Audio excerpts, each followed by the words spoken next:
Bueno, pues lo mío va a ser... ¿Ya me puedo mover? Me han dicho que primero me tenía que acercar a... Ya sí, vale.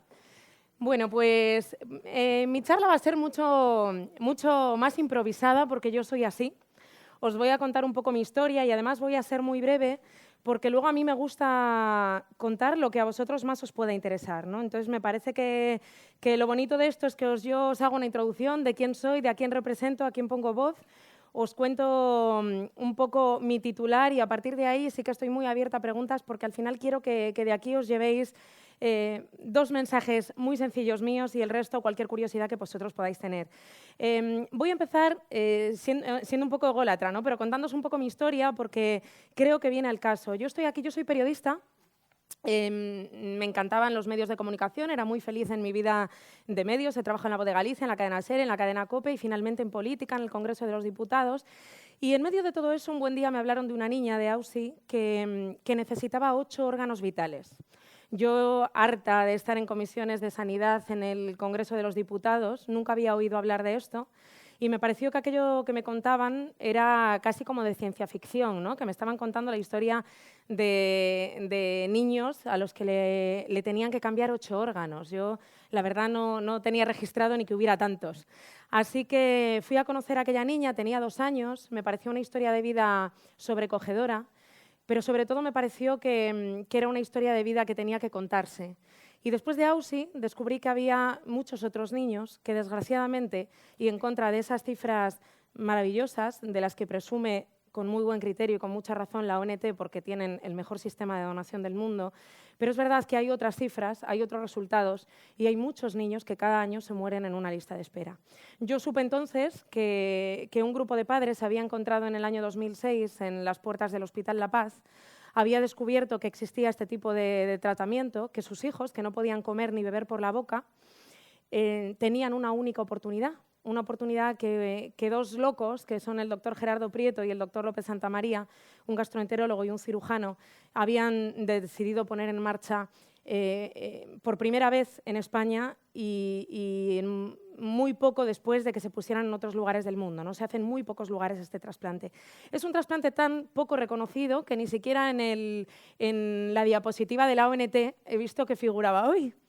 No estaba el multivisceral, tampoco está aquí en el catálogo y esto nos pasa recurrentemente y nos pasa mucho, que gente del sector sanitario nos dice que les sorprende muchísimo que exista el trasplante de intestino o el trasplante multivisceral, ¿no? Que es como en todo este listado de corazón y de pulmón muchas veces el intestino no está.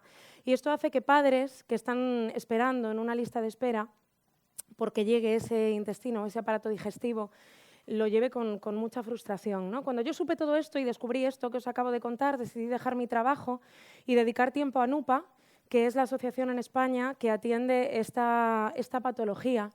Estos niños que veis aquí, esa niña de al lado del logo, la que tiene la sonda, es AUSI. AUSI pudo trasplantarse finalmente, se sometió a tres trasplantes, 2 intestinos aislados, rechazó los 2, se sometió a un trasplante multivisceral de 8 órganos vitales y a día de hoy tiene 13 años, cumple la semana que viene, va al instituto, tiene una vida prácticamente normal y pudo tener una segunda oportunidad de vivir, ¿no? Adrián, el niño de debajo del logo, se trasplantó con 11 meses. Cuando nació tuvo una enterocolitis, entró en lista de espera de un trasplante, después de 11 meses surgió esa aguja en un pajar, ¿no? Afortunadamente en España fallecen muy pocos niños. Y esto implica que aparezca un donante, que tiene que ser siempre más pequeño, que tiene que tener el mismo grupo sanguíneo, sea casi como un milagro, ¿no? Pero pese a que somos el trasplante más minoritario y el más desconocido, es verdad que hay más de 100 personas que sobreviven ya gracias a este tipo de trasplante. Y a mí me parece que es necesario contar también cuando hace falta más, ¿no? Es indudable que, además, yo tengo una muy buena relación con Beatriz Domínguez y con Rafa Matasans y con la ONT. Creo que su trabajo es admirable y creo que somos el mejor país del mundo porque, como decíamos hace un momento, yo viajo mucho. El lunes llegué de Panamá, donde no existe ningún tipo de trasplante pediátrico, ninguno, y toda la gente en esta situación se muere, ¿no? Afortunadamente en España son muchos los que viven, pero también son algunos los que mueren. Y entonces llegan personas mágicas que cambian el transcurso de las cosas, como Pablo Raez, y nos da así una bofetada de medio lado y nos dice a la gente: oye, tú estás en tu casa, pero puedes hacer más. Tú te puedes sentar a cenar y hablar hoy del trasplante de órganos y puedes concienciar a la gente de que, aunque todo vaya bien, aún puede ir mucho mejor. Nosotros desde NUPA lo que hacemos es recibir a estas familias que muchas veces llegan a través de redes sociales. O sea, es curioso que una familia, y aprovechando que estoy en Murcia, os voy a contar la historia de Edu, que es un niño que me contactó, su papá, por redes sociales, diciéndome que estaba aquí en la resaca y que tenía un fracaso intestinal, que tenía muy poquitos centímetros de intestino, que le habían operado 12 veces en apenas 2 meses y que cada vez estaba peor y peor. Y había visto por redes sociales la historia de niños que gracias a un trasplante habían tenido una segunda oportunidad. Empezamos a gestionar la derivación a Madrid, el equipo médico de la resaca facilitó que pudiera tramitarse, el equipo de Madrid le recibió enseguida y a día de hoy ya está en lista de espera con 3 meses de vida esperando su trasplante de órganos porque es la única oportunidad que tiene de empezar a vivir otra vez, ¿no? Nosotros acompañamos a toda la familia en el proceso. Efectivamente, es sorprendente, ¿no? Pero algo como una red social que a veces parece que te metes en la hora del desayuno o cuando vas en el metro a trabajar para entretenerte, a veces también te permite llegar a la esperanza y a la oportunidad que estas familias tienen. Y NUPA lo que hace es acompañar a la gente en el proceso, ¿no? Acompañarles en todo, recibirles en Madrid, facilitarles un hogar de acogida, facilitarles un psicólogo, terapias, becas de emergencia, porque el resto de su vida los niños de NUPA van a tener que trasladarse a Madrid a sus revisiones médicas, a sus tratamientos, a sus revisiones, porque ningún otro hospital en España, salvo el Hospital La Paz, ningún otro hospital atiende a esta patología ni a los niños que necesitan un trasplante multivisceral. Así que esta es un poco nuestra historia. No dejamos de inventarnos cosas. Nosotros lanzamos un cuento infantil para que los niños en los coles empiecen a plantearse que hay niños que nacen con unas piezas estropeadas y que igual que hay gente que necesita unas gafas, algunos también necesitan cambiar las piezas que están rotas por otras que estén mejor para tener una mejor calidad de vida. Fabricamos el primer muñeco del mundo que representa la donación de órganos. Es un muñeco que tiene un catéter, que tiene una cicatriz en la tripa, que tiene una mascarilla y que enseña a los niños que eso es normal y que cuando vuelves al cole, aunque lleves una mascarilla, nunca es porque tú tienes algo contagioso, al revés, es porque tienes las defensas tan bajitas que es muy posible que un catarro pueda matarte. Así que con esas estrategias, visibilizándolas en redes sociales, donde nos siguen en Facebook, como decía María hace un momento, es verdad que las historias humanas y poner cara es la forma de que el que está enfrente empatice, ¿no? Y a mí me parece que es una herramienta que tenemos que utilizar y que si utilizar la cara de cualquiera de nuestros niños y utilizar la cara de personas como en su momento Rafael, que es trasplantado y que a nosotros sí nos ha colaborado mucho con nosotros. Nosotros sí tiramos mucho de artistas, llevamos más de 80 artistas que avalan nuestra causa y que forman parte de un calendario solidario que lanzamos cada año. Han colaborado con nosotros desde Richard Gere, Dani Rovira, La Oreja de Van Gogh. La verdad es que más de 80 personas ya, son muchísimas que posan a nuestro lado avalando la donación de órganos. Y creo que todo eso son recursos que hay que utilizar porque al final el mensaje es uno solo y es un mensaje del que depende la vida de la gente, ¿no? Muchas veces cuando estás en lista de un trasplante y vas a contrarreloj, el tiempo no circula igual que para una persona normal, ¿no? Cuando tú sabes que tu hijo está contando los segundos en la cuenta atrás, el tiempo va de otra manera y eso hace que a veces haya mensajes desesperados, utilicemos todas las herramientas posibles para que el trasplante y la donación de órganos llegue a la mente de todo el mundo. Así que esa es un poco mi historia. Nosotros, que no dejamos de inventarnos cosas, tuvimos una idea hace como 4 o 5 años, que es una historia real. Ausi, la niña de la que os hablaba antes, conoció en el hospital a Gary. Los dos son muy futboleros, Ausi del Atlético de Madrid y Gary del Atlético de Bilbao. Entonces los dos lanzaron un reto porque querían ir al campo, querían hacer un plan fuera del hospital. Nuestros niños a veces se pasan años enteros ingresados y grabamos un vídeo y lo soltamos en redes sociales, sin más. Y esto es lo que pasó. No os he traído el vídeo general, os he traído, creo que aquí dándole al play, o salgo de la pantalla. ¿Salgo? Vale. Y ahora voy a... ¿Aquí? Vale. Esta es la página de NUPA. Y aquí... Uy, a ver si sé bajar. Ahí. por ejemplo, vamos a ver este, que es un resumen de cómo fue toda la campaña, ¿no? Tenía más de 10.000 visualizaciones en menos de 24 horas. Va a salir todo fenomenal, chicos, ya veréis. Soy Gary, tengo 9 años, 5 órganos trasplantados y soy del Athletic de Bilbao. Soy Auxi, tengo 8 años, me han trasplantado 7 órganos y soy del Athletic de Madrid. ¡Aupa Athletic! ¡Aupa Athletic! ¡Atención, atención! ¡Jugadores! Queremos ir a ver este partido con vosotros. Y que mucha más gente conozca nuestra enfermedad. ¿Nos invitáis al campo? Y Gaby, capitán del Atlético de Madrid, y Julen Guerrero enseguida reacciona. Hola, Ausi. Hola, Gary. Bueno, que sepáis que hemos recibido vuestro mensaje. Nos ha emocionado mucho, por eso os invitamos a que vengáis a ver a vuestros equipos. Y bueno, y solo tengo un mensaje que daros a los dos, que seguro que os gusta, es Aupa Atleti. Soy Julen Guerrero y lo primero que quiero es felicitaros por la fortaleza que habéis demostrado. Seréis ejemplo para muchos niños. Espero que este fin de semana disfrutéis mucho del partido en el Calderón. ¡Aupa Atleti! Y así salieron, de la mano de sus capitanes, Ausi con Gaby y Gary con Iraizó. Habían cumplido su sueño y dan a conocer la Asociación de Padres NUPA, que ya sabéis que hay 160 niños que sufren esta enfermedad intestinal. Están jugando su partido.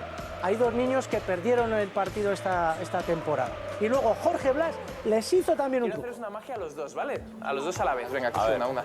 Adelante, adelante, una que te guste. Este es un fenómeno, ¿eh? ¿Estás seguro? Sí, enséñala a la cámara, ¿vale? Mira la Enséñala. cara de Perfecto. Gary. Y tú también, coge otra, coge otra. El as. Bueno, lo Las paro ahí réplicas. porque el vídeo, os he puesto este porque es el que surgió. Si tenéis curiosidad por verlo, luego lo podéis buscar. Este vídeo, que es el vídeo inicial, el que veis de los 2 niños, yo lo solté en nuestras redes sociales y en menos de 24 horas tenía más de 10.000 visualizaciones. A partir de ahí, la campaña de comunicación que se generó fue brutal. Abrió todos los informativos, fuimos portada del Marca, nos llamó el AS. La verdad es que fue tan descomunal que la Asociación de Futbolistas Españoles contactó con nosotros para cedernos un local de 500 metros cuadrados al lado del Hospital La Paz para que construyéramos ahí una residencia. O sea, al final es un ejemplo, os podría poner muchos, pero a nosotros es verdad que yo lo único que no tenía ni idea de medicina, no tenía ni idea de atención a familias, lo que yo dominaba era la comunicación y es lo único que pude aportar para empezar a hacer un cambio en todas estas familias. En ese momento, en diciembre del año 2015, acabo de escuchar que éramos 160 familias. 5 años antes, cuando yo llegué, había localizadas 12, pero es que hoy hay 410 en 5 años. Esto implica que muchas de estas familias estaban por España distribuidas solas, sin saber que había un equipo médico en el Hospital La Paz de Madrid especializado en fallo intestinal, en intestino corto. Esto implica que muchos de esos niños probablemente nunca recibieron una asistencia sanitaria especializada. En los hospitales no todo el mundo tiene que saber de todo y es verdad que esto es una enfermedad muy rara, cada vez menos, por lo que nos van demostrando las estadísticas, ¿no? Pero es verdad que si tú has visto 2 o 3 casos de este tipo de enfermedades intestinales tan raras en tu vida, tendrás menos experiencia a la hora de tratarlas que un equipo que ha visto 400 y pico, ¿no? Entonces, parte de la pelea de NUPA también es que los hospitales trabajen en coordinación, que en el momento en el que se detecte a una persona que tiene un fallo intestinal, contacte con aquellos profesionales en España más especializados para llevar esos casos en equipo, ¿no? Es otra de las guerras que nosotros tenemos y que también las redes sociales nos han ayudado mucho a cubrir. Así que mi resumen de todo esto es que creo que las redes sociales son una gran herramienta. Creo que muchos pacientes llegan a donde tienen que llegar, a conocer a otras familias, a conocer a otros hospitales, a conocer otras experiencias, a recibir esperanza gracias a las redes sociales. Creo que muchos equipos médicos, muchos periodistas, muchos enfermeros pueden llegar a saber más de la patología también por este medio. Creo que se puede empatizar con personas que estén esperando un trasplante y eso a la hora de donar. Si desgraciadamente en algún momento de tu vida te encuentras en esa situación de tener que decidir si donas o no los órganos de un hijo tuyo, creo que si tienes la cara de alguno de estos niños en mente, la decisión va a ser mucho más fácil, ¿no? Así que me parece que es una herramienta maravillosa. Estoy convencida de que cada vez se hará más y mejor. Y creo que las asociaciones de pacientes en este sentido tienen mucho que decir, porque al final es el que está ahí esperando todos los días una llamada 24 horas al lado de un teléfono y esa realidad es muy difícil de imaginársela, ¿no? Hay que vivirla para saber lo que se siente en ese contexto. Así que a partir de aquí, abierta a preguntas si tenéis alguna.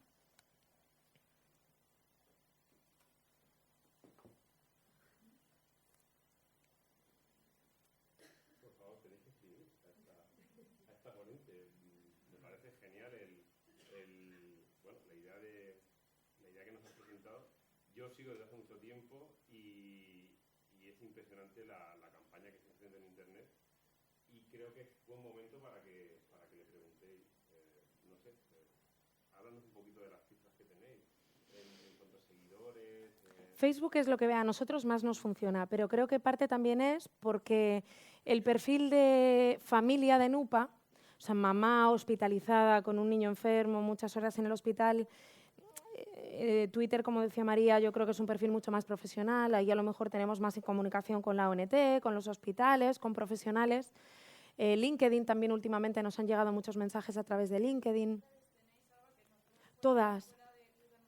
Tenemos, bueno, todas. Ahora quieren que hagamos TokTok, se llama la de... ¿cómo es? Esa nos están diciendo que la hagamos, no la tenemos todavía, pero el resto tenemos LinkedIn, tenemos Instagram, que funciona. Instagram tenemos mucha comunicación con artistas. O sea, los artistas que nos apoyan suben continuamente, vienen a hacerse una foto del calendario solidario y tiran mucho de Instagram. Entonces han subido mucho los seguidores ahí. No sé decirte exactamente cuántos tenemos, pero yo calculo que llevamos muy poquito tiempo con esta red, igual un año y poco, y tenemos como 6.000 seguidores o así. En Facebook es donde más, creo que estamos en 14.000 o 15.000. Pero es verdad que la interactuación es bestial. O sea, hay publicaciones nuestras que, alguna de esta semana seguramente, pero es continuo, que tienen 300 comentarios, 2.000 me gustas, 400 compartidos. Eso es una herramienta para llegar a mucha gente. A mí me sigue impresionando cómo hay pacientes que llegan así. Oye, es que acabo de veros y estoy en el hospital y me ha llamado la atención ver que hablas de un niño que sobrevive con 27 centímetros de intestino. Yo estoy en la UCI todavía, pero a mi hijo le acaban de hacer una cirugía y le ha quedado 42. Y creí que así no podía vivir y acabo de ver una historia que cuenta que sí, ¿no? Es muy curioso eso, es una experiencia. ¿Cómo crees tú, Alba, que debería de ser, bajo tu experiencia, la actividad en los hospitales, en las coordinaciones de cada hospital, o cuál crees que sería el enfoque que tendrían que darle al uso de las redes? Yo creo que hay mucho por hacer. De hecho, yo que mi vinculación principal es con el Hospital La Paz, no tiene redes sociales de ningún tipo. Y yo es una guerra continua, ¿eh? De hecho, ayer estuve con el subgerente infantil y se siguen las redes a través de la jefa de prensa. Y la jefa de prensa se ha ido con Pedro Sánchez a su gabinete y entonces se ha quedado la nueva jefa de prensa que han empezado a seguirla ahora. Es curioso eso, vamos un paso por detrás y de hecho muchas veces tiran de nosotros. Cuando hacen, por ejemplo, ahora, ¿no?, que van a hacer una Transplant Child, que es una red internacional de compartir información en trasplante infantil, van a hacer una carrera. Pues nos han pedido a las asociaciones de pacientes que por favor le demos visibilidad, pero un hospital de la categoría del Hospital La Paz, o sea, no puede ser líder para tantas cosas y últimos en comunicación, ya que haces tantas cosas bien, vamos a contarlas, ¿no? Yo creo que bueno, también hay cambios generacionales, pues un poco lo que le pasó a la ONT, ¿no? A mí me parece que Rafael Matasanz, que era su anterior director, es una eminencia médica, indudablemente, pero un visionario en muchas cosas, tanto como para construir el Sistema Nacional de Trasplante, y en cambio no prestaba mucha atención a las redes sociales, ¿no? Ha escrito un libro maravillosísimo que yo me he leído estos días, que me regaló él, y me parece que es una obra de arte, y digo, pero ¿cómo puede ser que tenga una visión tan brillante para la comunicación en algunas cosas y tan desactualizada para otras, ¿no? Bueno, pues es un cambio generacional, si es que es ley de vida normal, pues por eso se jubila y viene otra persona que supongo que le da prioridad. Iremos cambiando. Lo primero quería explicar lo de eso, lo que nos has echado en cara. Nada, o sea, eso es porque, como os he dicho, nuestros recursos son limitadísimos y utilizamos una plantilla que nos cabían 5 órganos y evidentemente pusimos los 5 que más trasplante tienen, pero eso forma parte de un tuit y en el texto del tuit ponía, estos son los órganos más 4 intestinales que hemos hecho. Es habitual. Antes de que llegara María y Belén, yo llamé a la ONT.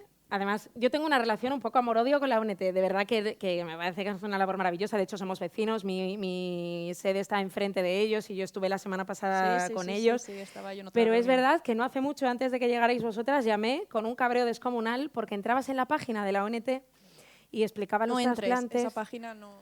Y no estaba el trasplante intestinal. Entonces yo les decía a ellas, es que tenéis que entender que un padre que tiene a su hijo en lista de espera y que está contando los minutos y que no tiene otra cosa en el mundo más que hacer que decir, por favor, que haya gente trabajando por mi hijo, entra en la página de la ONT porque quiere saber cuántos trasplantes se han hecho, y ve que ni siquiera citáis el trasplante de intestino y le dan ganas de plantar fuego a la ONT.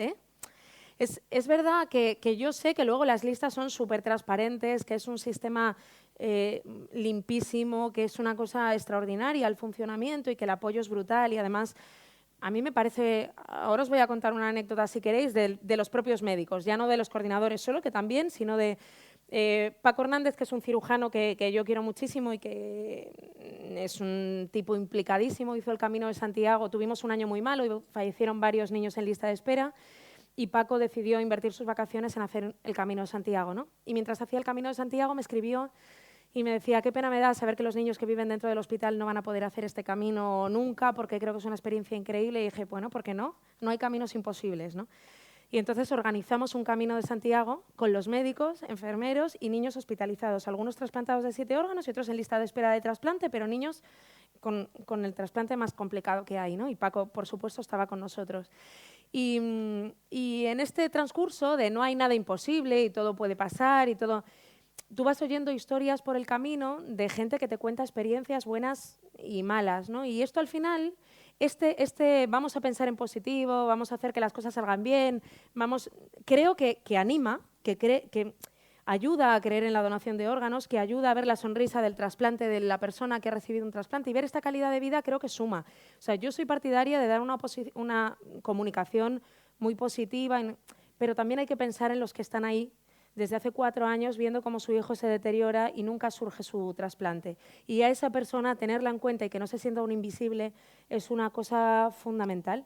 Es que es clave, ¿no? Es que es innegable. O sea, la ONT puede hacer las cosas maravillosamente bien, cada hospital lo puede hacer genial, los cirujanos que están en cada sitio y los equipos médicos lo hacen brillante, pero cuando tú le pones cara al trasplante y ves un tío como Pablo Raes que te explica cómo es la vida, te lo transmite de otra manera, pero es que es lo que tiene vivirlo en carne propia. Es que eso no lo puede fingir nadie. Tienes que haber nacido con ese don, ¿no?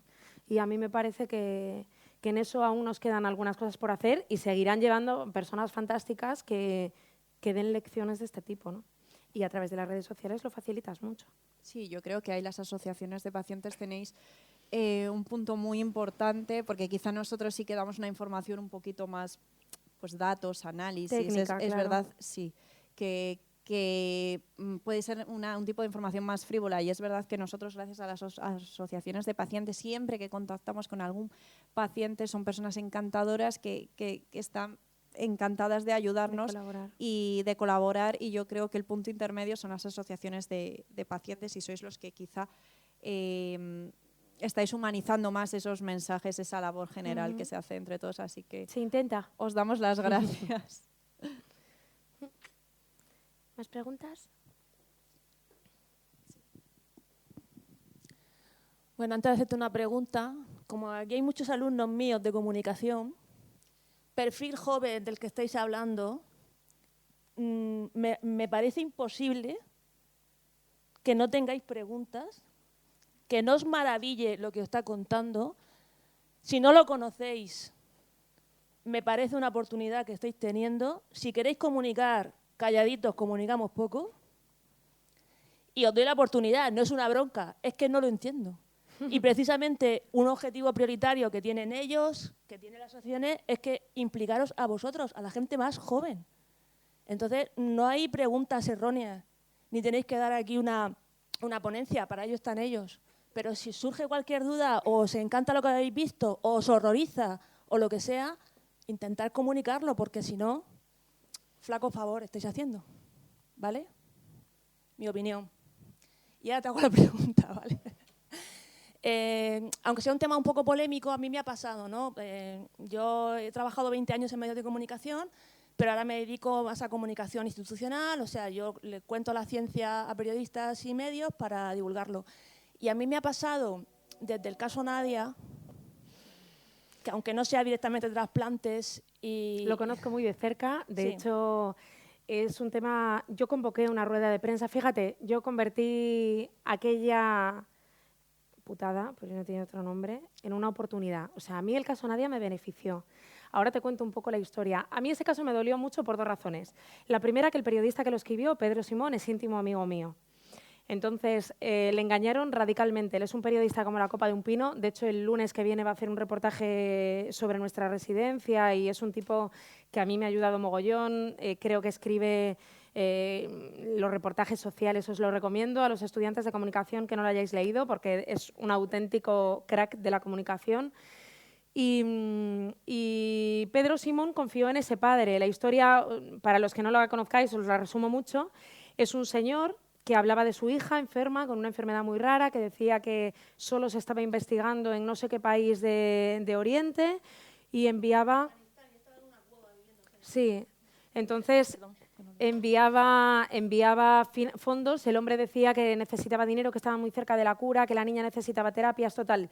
Que creo que en un año hicieron como 200.000 euros o algo así. Y a partir de ahí el tipo vio que aquello era una oportunidad maravillosa para seguir viviendo de eso y empezó a generar más dinero, más dinero, más dinero. Y un buen día se destapó todo y vieron que era todo mentira, que la niña no iba a terapias de ningún tipo, que no había ninguna investigación y que el padre se había hecho multimillonario a base de estafar a la gente, ¿no? A mí aquello me conmocionó primero, porque me parece que haya gente que pueda utilizar a su hija, esto me parece que es sangrante.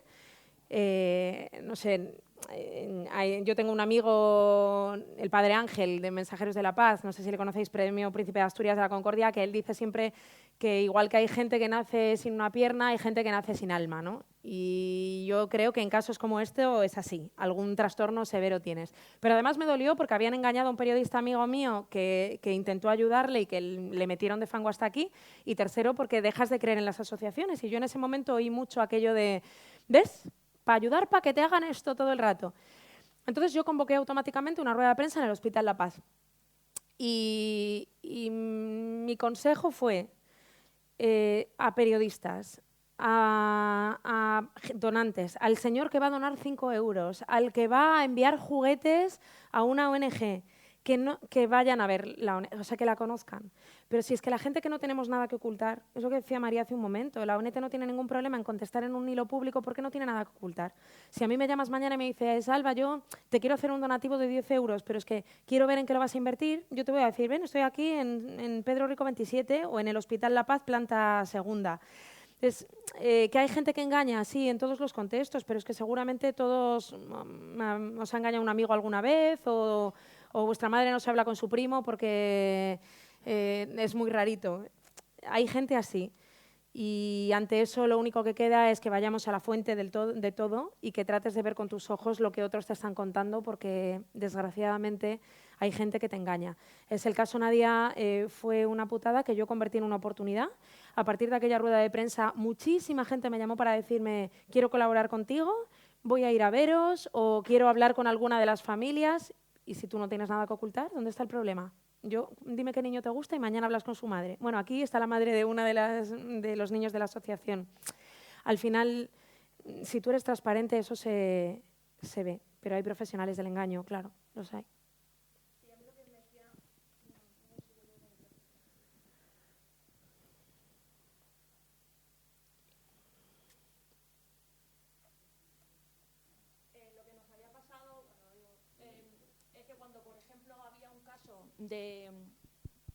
Por ejemplo, un proyecto de crowdfunding para investigar enfermedades raras y tenemos un niño, me acuerdo de Raúl, que es un niño de una línea de crowdfunding con el equipo de Mulero y Cayuela y con periodistas que antes eran más y medios que eran más receptivos, ahora no querían hacer reportajes, información personalizada porque estaban todos como con las uñas un poco fuera. Para mí se equivocan. Para mí se equivocan. Yo creo que al final es como si a ti te engaña un novio, pues es que no vas a retirarte del mercado el resto de tu vida. Creo que lo que hay es que ir más a la fuente y ver más lo que hay detrás. Ese es mi consejo. Yo sí soy muy partidaria, ya es una cuestión de gustos. Yo soy partidaria de que a la gente hay que ponerle nombre y apellido. Si yo puedo llegar aquí y decirte, yo no soy una institución, entonces yo puedo llegar aquí y decirte, tengo 410 pacientes en NUPA, son todos estupendos, pero no os voy a dar ningún nombre, apellido, ni enseñaros ninguna foto, porque es que al final a ti te impresiona la historia. Y todos sabemos que el trasplante más mayoritario es el de médula, pero a ti te impresiona Pablo Raez. Y es que esto es así, y hay muchos cantantes de flamenco, pero Lola Flores es Lola Flores, porque es la que veías bailar. Yo creo que las historias humanas a todos los niveles suman, Creo que mirar a los ojos de una persona te transmite algo y creo que si hay personas dispuestas a hacerlo, a hacer que el otro vibre, se conciencie con una causa y ayude a mejorar el mundo, pues es que eso vale la pena.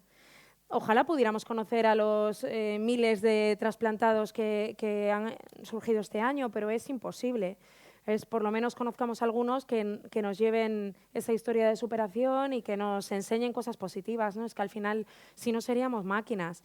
Y yo creo que al final tampoco podemos deshumanizarnos a ese nivel, ¿no? No podemos llegar a ser estadísticas, ni yo creo que... De hecho, ahí está la muestra. La Fundación Josep Carreras tiene un líder que pone cara, nombre, apellidos e historia, y todo lo demás va detrás. Yo creo que al final las cosas funcionan porque tienen un alma, pueden ser muchas almas, pero hay alguien que tiene que estar ahí y poner cara y voz a una historia real, porque es que si no todos seríamos organismos. No. Creo yo. Yo creo que se equivocan, pero claro, ya cada uno. Por miedo a equivocarse, yo creo que no hay que retirarse del mercado. ¿Ya? Dime.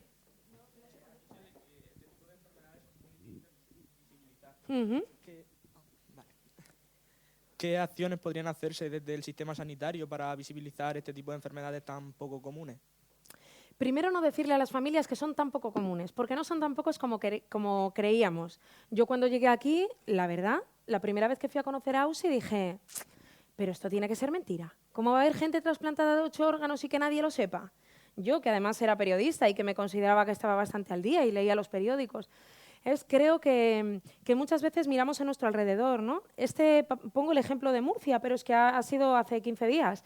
Un señor me llama y me dice que le han dicho en su hospital que su caso es único en el mundo. Y es verdad, o sea, es una patología muy rara, muy concreta, pero si abres un poquito el círculo, todos somos únicos. Claro, es que no hay otro con ese ADN, pero si abres un poquito el círculo, hay gente que ha vivido cosas muy parecidas, hay gente con intestino corto, con un fallo intestinal, hay gente que se ha trasladado a Madrid y ya dejas de sentirte igual de solo. Entonces yo creo que al final lo que tenemos es que compartir información, lo que tenemos es que investigar un poco y tenemos la suerte infinita de que tenemos un montón de redes sociales a nuestro alcance y de noticias y de que la comunicación se multiplica, ¿no? Y entonces creo que si en el sector de las enfermedades raras, si nos paramos un poco a investigar, a mirar lo que tenemos alrededor, si entramos en Google, vemos lo que hacemos, el mundo se nos queda grande y desde el sector del periodismo, de la comunicación, creo que generar este tipo de historias, que la gente se sienta menos sola.